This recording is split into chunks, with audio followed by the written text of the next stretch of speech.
Greetings and wishes, dear all saints, families, and parishioners.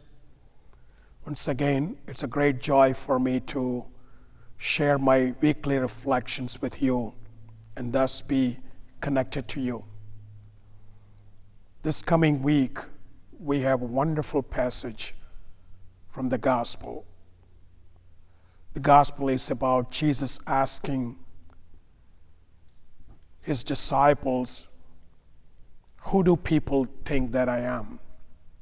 Who do they say that I am?" And we know that passage very well. And after asking, "Who do people say that I am?" Jesus would turn to his apostles, those who follow him very closely, those who have been called by him, to ask directly, "Who do you say that I am?" That's the passage we will hear. I would like to today ask two questions to better understand what Jesus was trying to get. Certainly, it was not a survey that he wanted to conduct, asking, "How do people see me?" or who do they think that I am? It's not a survey that Jesus is conducting. And therefore, to understand the real meaning of this question to his apostles, let's ask these two questions now. First of all, imagine that you are preparing for a job interview. You are preparing your resume for a job. And exactly you can apply this notion. As I said, Jesus first begins with a generic question. Okay, how do people see me? Can you tell me? But now turning directly to them, it becomes a job interview. Now, you are my disciples. You are going to be my messengers in the future, taking my good news to the world. So, who do you think that I am? How do you see me? You have been here with me so long. How have you experienced me? This wonderful question cannot be understood without really asking ourselves, where is Jesus asking this question? Because it has a lot to do with this question, the meaning of this question. We all know, and the Gospels really talk about Jesus as he is in Caesarea Philippi. Is there any significance to this place and the question that he is asking? And therefore, will this information help us to understand what is the true meaning of the question that Jesus is asking? I think it has a lot to do with this information. Caesarea Philippi. What is this city? We know it's about 25 to 30 miles north of the Sea of Galilee, outside the region of Galilee. And this city was built on a huge, massive rock. And on this rock, Herod the Great built, right before Jesus was born, Herod the Great built a marble temple for Caesar Augustus.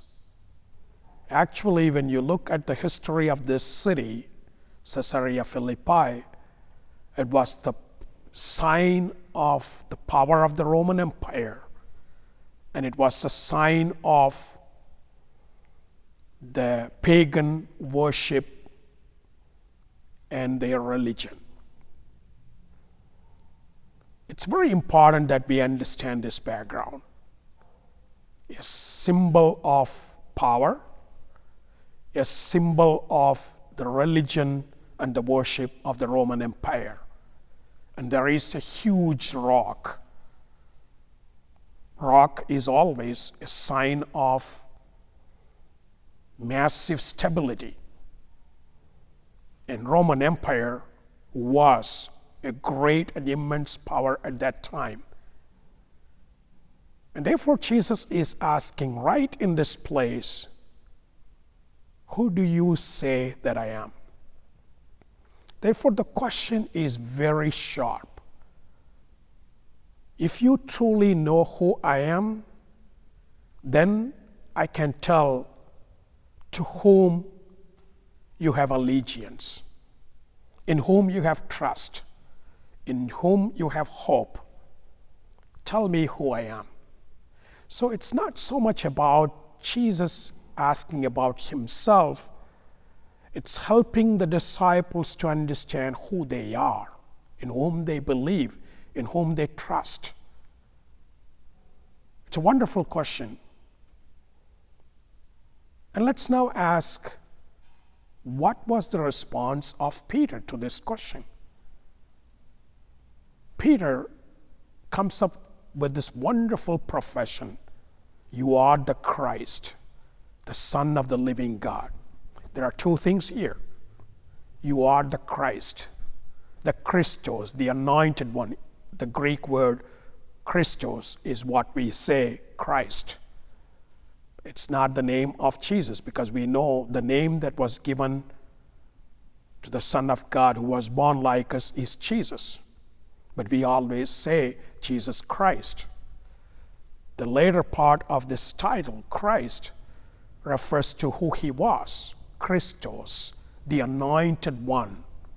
And therefore, the first thing that Peter acknowledges is, you are the Christ. What does it mean when he says you are the Christ? Peter is acknowledging that Jesus, you are the fulfillment of all that the Old Testament talked about. The prophets, all the prophecies find their fulfillment in you, because you are the anointed one, the Christ. Therefore, the first part of his response really brings about Peter acknowledging that Jesus is the fulfillment of all the Old Testament prophecies and all the Old Testament promises that God made to the people of Israel. The second part of the response is, you are the Son of the living God. You are the Son of the living God. What does it say? The Son of the living God. Peter acknowledges by saying this, that in you, God has revealed himself to us, Son of God, the one who reveals God the Father to us. And therefore, in this response, Peter is saying, we know that you are the fulfillment of the Old Testament promises, the Christ. We know that in you, God has revealed himself to us, the Son of the living God. And therefore, here in this place, which is the sign and symbol of the great power on this earth, the Roman Empire, and in this place where we have all these signs and symbols of the religion and worship of the Roman Empire, the pagan empire, we say that you are the fulfillment of all that God talked about through the prophets in the Old Testament, and you are the one who revealed to us who God is. And therefore, we trust you. We place our hope in you. Our allegiance is to you.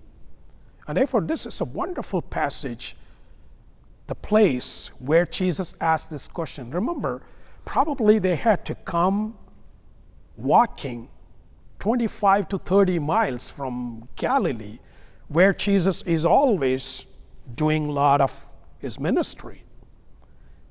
It's well out of the way.